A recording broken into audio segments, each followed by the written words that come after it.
St. Ambrose Academy in Madison. Great, thank you, Stephen. So we'll get started with this question and answer series. So my first question for you today, Stephen, is how did you become interested in PSR and the issue of fracking? So I first learned about PSR during quarantine, and during quarantine, I sort of wanted to like try to actually do something, you know, being cooped up and everything. So I also wanted to do something and within my hopefully future field, as I would like to be a pediatrician. So I reached out to Dr. Ann Behrman. And she basically, I asked her a couple of ways I could help in the community or any organizations, and she gave me a list, and among them was PSR. And I think what first interested me a lot about PSR was just the issue of denuclearization, which was an issue that I felt really strongly about. But then as I read on, I learned some more about their issues. The other one that really piqued my attention or piqued my interest was fracking. And I didn't know a ton about fracking, but I had done high school debate. So I, I had heard it in a couple of rounds, and I sort of thought, oh, I've heard of that. That sounds really interesting. And really, the more I've learned about it, the more I've looked into it, really just the more interesting it has become. Just sort of all of the health concerns and all the problems that it poses. So it's been a really interesting research for me. Thanks for sharing, Stephen. It's good to hear your story of why we all become interested in some of these issues, because your story is fairly similar to how mine was, actually. So you just mentioned it briefly here that you learned about the health effects. So is there a health effect that stood out to you when you were doing your research on fracking for the web pages? Well, so I think the first one that really stands out to me, or that I really found the most interesting, was silicosis. And I had never heard about silicosis before, and I think that's probably the reason why it interested me so much, because I got to learn about it.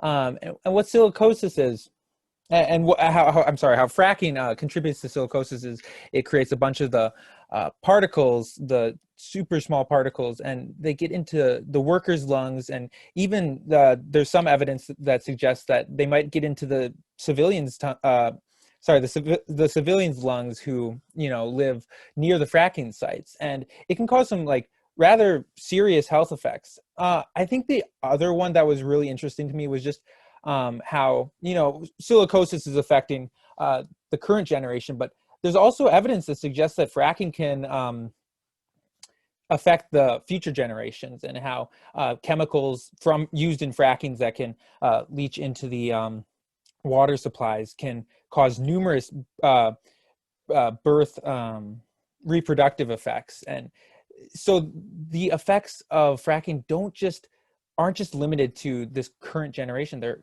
going to affect next generations, which I think is really troubling.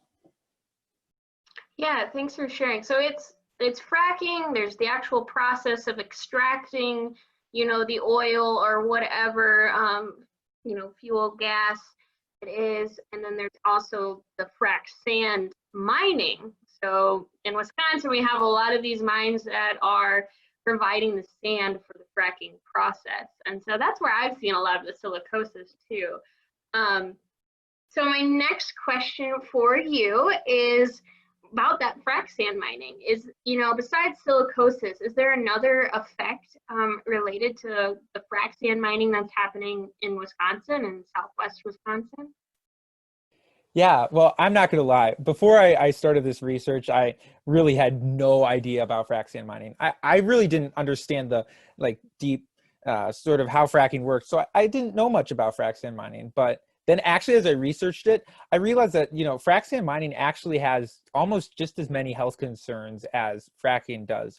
And I think one of the, besides obviously silicosis, one of the most concerning ones isn't necessarily on humans for primarily, it's on the environment. So what I find so troubling about this is it's after the frac sand mines leave, and after they try to redevelop the sites, there are still the remains of the frac sand mining. So, for example, during my research, I learned that there was this one formerly, it was a former frac sand mine, but it was being redeveloped into a sort of wildlife area.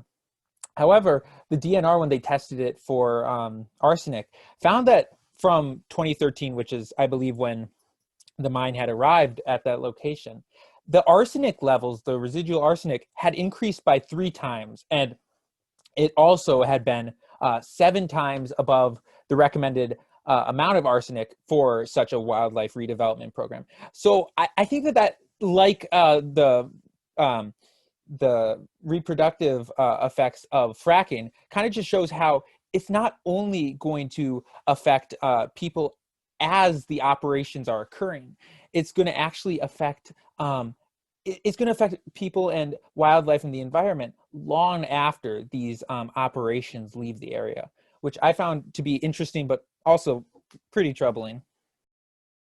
No, I think you make a valid point about fracking and both the process of extraction and the frac sand mining. It's not just about right now, it's about the future. And that goes back to PSR's mission wholeheartedly about protecting public health. And so I am so thankful that you did all of this research to put together amazing web pages. So I'm sure you learned a lot. So do you have any other last thoughts or comments about what you learned or about your experience? I just have to say it was a really great experience overall. And the fracking webpage is actually available on the PSR Wisconsin website at psr-wisconsin.org/fracking-home. You'll be able to find both the fracking homepage and also all of the different links to the fracking websites. Thank you, Stephen. So I will, kind of conclude and wrap up here that Stephen legitimately put together all of these pages and the context and the sources. So please check them out. Let us know if you have any questions or if we're missing something that you want added, or if there's a topic area related to fracking that we missed. Please write in our comments. You can send us an email, and the link to the fracking web pages are in the caption of this video, so feel free to click there. And again, I just want to do a huge shout out for our volunteers, Stephen, for taking so much time to put together these pages.